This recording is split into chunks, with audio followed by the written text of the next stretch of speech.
মাদ্রাসা, আলিয়া মাদ্রাসা সহ প্রত্যেকটি শিক্ষা প্রতিষ্ঠানে আমাদের পদচারণ রয়েছে।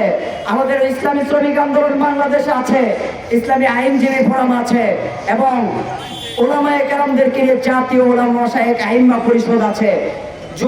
যুবকদেরকে নিয়ে ইসলামী যুব আন্দোলন বাংলাদেশ আছে। পীর সাহেব চরমোনাই চাচ্ছেন এই দেশকে একটি কল্যাণ রাষ্ট্র হিসাবে প্রতিষ্ঠা করতে।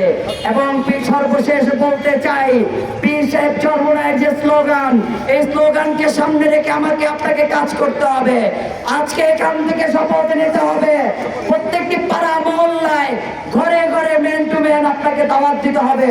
প্রিয় ভাইয়ের আমার, এবার স্লোগান হবে শুধু একটাই, নেতা নয় নীতির পরিবর্তন চাই, নেতা নয় নীতির পরিবর্তন চাই।